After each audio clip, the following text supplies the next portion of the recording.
Olá, queridos, eu quero contar para você uma história fantástica que se encontra na Bíblia Sagrada. É sobre o profeta Jonas. Jonas foi um profeta que foi comissionado por Deus para uma missão muito interessante. Ele deveria ir para uma cidade que era a capital de um império, um império conhecido pelas atrocidades, pelos seus métodos violentos, pelos seus crimes que cometiam, que era a cidade por nome de Nínive, capital do Império Assírio. Os judeus nutriam um ressentimento muito forte, porque os crimes e as barbaridades que aquele povo cometia eram conhecidos de todos. E agora Deus chega para Jonas e fala, olha, você vai lá para Nínive e anuncia lá uma mensagem de juízo sobre eles. Fala com eles que o mau cheiro do seu pecado chegou até mim. Você vai lá e vai fazer isso por mim, tá bom? Bom, no porto de Jope, Jonas já se preparando para poder enfrentar aquela situação, contrariado, porque ele sabia muito bem quem era aquelas pessoas e a situação que ele iria deparar. E também ele conhecia a misericórdia de Deus, ele sabia da bondade de Deus, e permita-me dizer, o risco daquele povo se arrepender e Deus dar o perdão era muito grande. Talvez isso não seria muito interessante, já que Jonas conhecia muito bem quem eram os assírios. E naquele porto aparece um navio com o endereço Tarsis. Bom, Tarsis seria o ideal.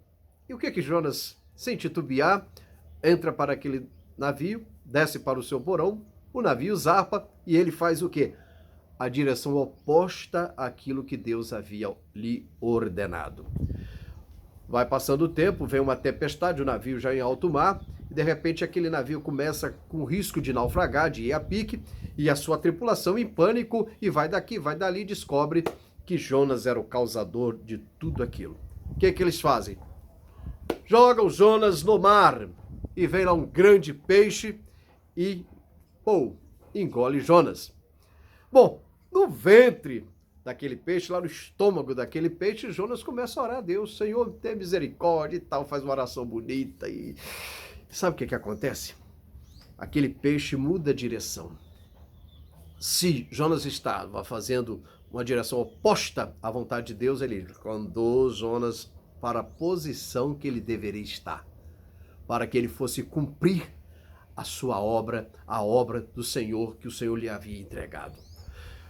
Jonas vai para Nínive, anuncia o juízo de Deus, talvez esperando que realmente acontecesse, mas a situação, o resultado é oposto. Diz a palavra que o povo se arrepende, há um quebrantamento, se veste até de saco, e eles reconhecem Deus, e Deus usa de misericórdia. O que eu quero dizer para vocês é o seguinte, analisando essa história.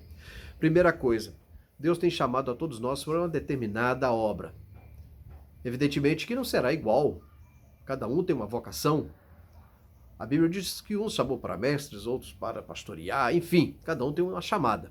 Você não tem que invejar a posição do seu irmão, você tem que cumprir aquilo que Deus te determinou, tá certo? Agora, é interessante que você cumpra com exatidão a vontade de Deus e não faça um pré-julgamento, um juízo do que está por vir. Porque, a princípio, Deus costuma trabalhar, igual fez com Abraão, né, chamado pai da fé. Ele falou, olha, sai do meio da tua parentela, vou usar até a história de Abraão para ilustrar isso aí. Sai do meio da tua parentela. Mas sai do meio da minha parentela, o que eu vou fazer, qual o projeto e tal. Não, sai. Depois eu te mostro. Por isso que ele é chamado pai da fé. Ele saiu, abandonou tudo e todos, e só lá na frente que Deus mostrou para onde ele deveria ir. Meu amado, quantas pessoas estão nessa situação? E quando nós nos colocamos em desobediência, porque os navios de Tarsis, eles aparecem, tá? Às vezes nós estamos no porto de Jope sem saber o que fazer, pensando, será que é isso mesmo? Será que eu devo? Você sabe que Deus te chamou para aquilo. Mas tá lá, aparece aquele navio, Tarsis, e você pula dentro do navio e foge da vontade de Deus. E quando isso acontece, você coloca a sua vida em perigo e coloca a vida também de todos que estão ao seu redor, coloca a vida da sua família em tribulação, coloca às vezes também colegas de trabalho em dificuldade, e todos perguntam por quê? Porque está ali o Jonas, e quantas das vezes dormindo, como se não tivesse nada a ver com isso. Amados irmãos, a vontade de Deus para a nossa vida é essa, que nós cumpramos aquilo que ele determinou. Talvez você está aí dizendo, né, há muito tempo, mas nada dá certo na minha vida. Meu Deus do céu, quanto problema. Você já jogou a culpa em todos, já jogou a culpa no seu patrão, já jogou a culpa no seu irmão, já jogou a culpa na sua sogra, no seu sogro, mas você ainda não percebeu ou não admitiu que a culpa de tudo isso é você ter saído da vontade, do centro da vontade de Deus. Aleluia! Eu vou dizer para você, irmãos, com muita sinceridade, isso ocorre na vida de todos os profetas. Quantas das vezes nós queremos interpretar a vontade de Deus ao nosso jeito? Quantas das vezes nós não queremos sair do nosso ninho quente? Quantas das vezes até o medo nos leva a mudar a direção e fazer o contrário daquilo que Deus determina? Mas eu quero te convidar nesta hora para você refletir sobre a vida daquele profeta. Ele alcançou sim o êxito, porque Deus usou de misericórdia. No ventre do peixe ele se arrependeu e Deus, de uma forma sobrenatural, fantástica, quase que inacreditável, conduz o grande peixe para pegá-lo e levá-lo de novo à posição que ele deveria estar.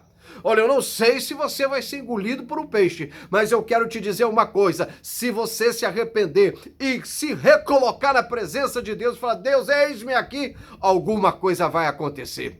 E as coisas vão passar a dar certo na sua vida. Tudo vai mudar. Portanto, receba essa palavra e eu quero te dizer que se Deus usou Jonas de uma forma especial e gerou arrependimento em Nínive, 100 anos depois, Naum, uma nova geração em Nínive, Naum chega lá com a mensagem de juízo e aquela cidade foi destruída. Receba essa palavra, que Deus em Cristo Jesus te abençoe e pense nisso.